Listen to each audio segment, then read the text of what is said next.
Nakong ena e ntle ke rata ho bua le batho ba basadi, batho ba bomme ba tshwanang le nna. Ha re thula re bala mona bukeng ya ba Efeso chapter 5 verse 22 e bontsha hore lona basadi le ikokobetse ka tlase ho banna ba lona. Le ikokobetse ka tlase ho banna ba lona. Sena se bolelang kganthe, ho bolelwang ha o thwe re ikokobetse. Sena se bolela hore jwalo ka ha ho bontshitswe nako e fetileng ha Adama a qeta ho neiwa matla a ho busa. Mosadi sa hae e ne le ho nka karolo ya ho hlokomela tshimong ya Edene le monna wa hae e leng Adama. Efa ha na fihla tshimong ya Edene, o thotse sona le ntho bitswang nku kapa kgomo kapa pere. Phofolo tsena kaofela di se di le teng. Mosebetsi wa hae yena ne se le ho etsang ho hlokomela fela, ho ikokobetsa, ho mamela molao ho tswa ho molekane wa hae. Seo le rona re bo Efa re lokela ke ho ikokobetsa ka tlase ho banna ba rona, ke Bibele e tjhong jwalo. Maikarabelo a mosadi ke nahana ebile ke dumela hore ke ho hlokomela monna wa hae.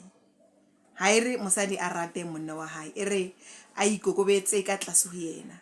So maikarabelo ke ho hlokomela. Efa o na hlokometse tshimong ya Edene, a hlokometse tshimo ya Edene jwalo ka ha e ne le tokelo ya hae ho etsa jwalo. Jwalo ka ha Adama ka matla hae a bonna ana sa entse boholo ba mosebetsi.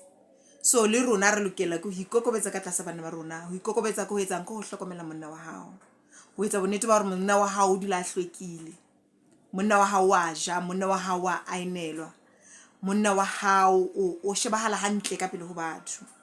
Ke maikarabelo a rona. Rona jwalo ka basadi ke maikarabelo a rona ho hlwekisa malapa a rona, ho aha seriti malapeng a rona. Ho ba mosadi ya nang le maikarabelo, ya nang le tjhebelo pele. Ho sa kgathalatsehe hore na o na le bokgoni, o na le tjhelete, o na le bokgoni, o na le eng. Seriti sa hao fela ke yona ntho ya bohlokwa e tlisang hlompho monneng wa hao. So ho re ikokobetse. Ka mantswe a mo ikokobetsa ke o keke wa ngangisana le monna wa hao, o keke wa lwana le monna wa hao, wa shapa monna wa hao, wa roha ka monna wa hao. Bibele re ikokobetse, re bule ditsebe re mamele, hobane monna o neilwe matla ho busa, a ho laya le a ho sea moedi ho rona basadi.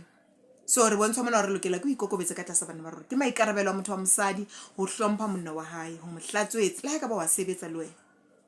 Le ha ekaba wa sebetsa le wena, mara Bibele e bontsha hore monna le yena o lokela hore a bapale karolo ya hae ya ho etella pele, ya ho ba moetapele ka hare ho lelapa, ya ho ba mohlala o motle, hore mosadi le yena ho tle ho be bonolo le ho ba bobebe ho yena hore a tla ikokobetse ka tlase ho monna wa hae. Ke Bibele re mosadi wa tlameha ke ho ikokobetsa ka tlase ho monna wa hae. Re ikokobetse. Ha ere monna ke hloho and then e jike ka mona ka basading e re mosadi ke molala. Ha ke e bone, ke a e batla vese ne re mosadi ke molala. Bibele e bontsha fela hore mosadi yena sa hae ke ho ikokobetsa ka tlase ho molekane wa hae, ko mo hlompha, ko kgutlisetsa seriti ka hare ho lelapa, ko hlwekisa lelapa, ko hlwekisa jarete, ko hlapisa bana, ko ainela bana, ko nka maikarabelo a lelapa kaofela. Jwalo ka ha Efa na etsa tshimong ya Edene, le rona ka jeneng re sa le bona bo Efa, re lokela ke ho hlokomela balekane ba rona le ho ikokobelletsa bona. Jwale dintho di senyehile matsatsing ana hobane basadi ke bona ba rata hore basadi basadi ke bona ba nang le lerato. Ke ka ho dintho bona di sa loke hobane jwale banna ha ba sa rata ho se ho rata basadi. Re fositse re fihla hona moo.